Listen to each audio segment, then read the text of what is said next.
Today, we're going to do something pretty amazing. We're stepping back in time to 13th century Baghdad, and our guide is an artist who was, well, he was basically a film director, centuries before film was even invented. Think about it. How do you actually see a world that's completely vanished? There are no photographs, no videos, just pieces of the puzzle left behind. How could we possibly walk the streets of Baghdad during the golden age of the Abbasid Caliphate?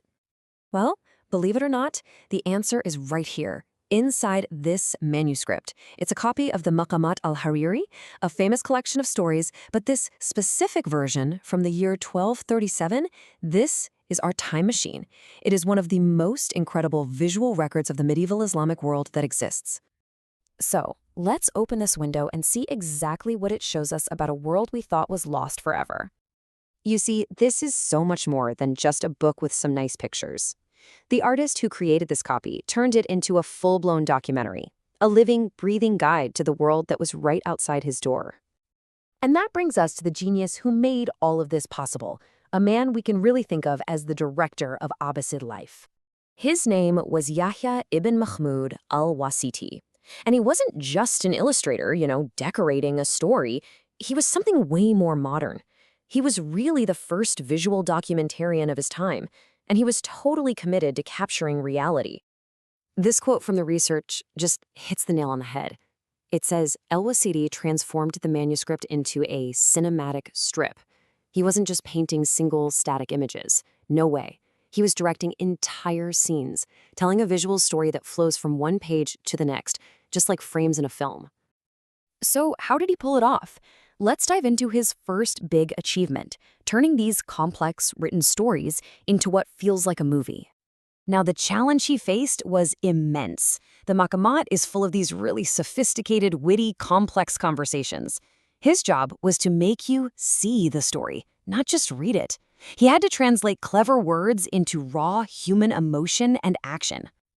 And just look at how he did it. He brought the main characters, the charming rogue Abu Zaid and the narrator Al-Harith, to life. These aren't stiff portraits. You can feel the argument, you can see the surprise in their body language.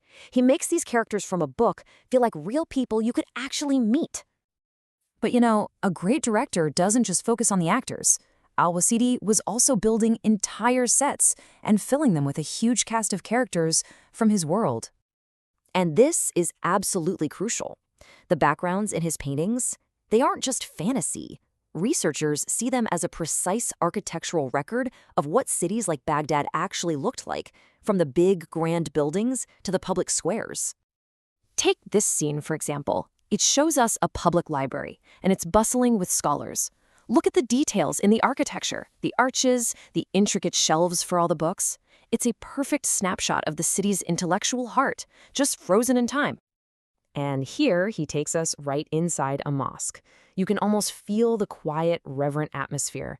He documents the pulpit, the direction of prayer, the way people are gathered. It's literally like he set up a camera in the corner and just started rolling on a typical day. But as amazing as the architecture is, his true genius, his real masterpiece, was his focus on the people. He pointed his lens at everybody, from every single walk of life. The contrast here is just incredible. On one side, you have these esteemed scholars deep in conversation, and on the other, a caravan of tired travelers just trying to rest for the night.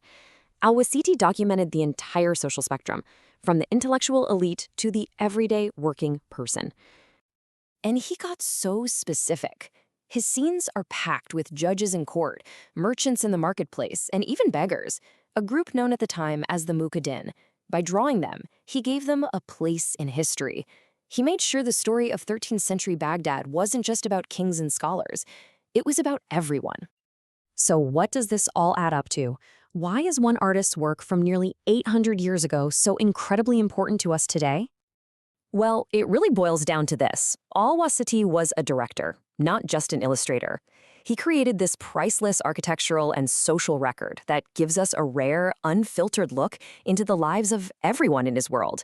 His work isn't just art. It's history, it's archaeology, it's a human story all rolled into one. And his legacy is captured perfectly in a scene like this one, this vibrant, noisy procession. It's so much more than a drawing.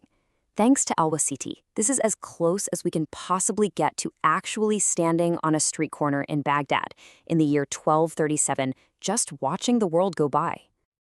It really makes you wonder, doesn't it? If one manuscript can hold an entire lost world like this, what other visual directors and hidden cinematic treasures are still out there, just sitting in an archive, waiting for us to find them?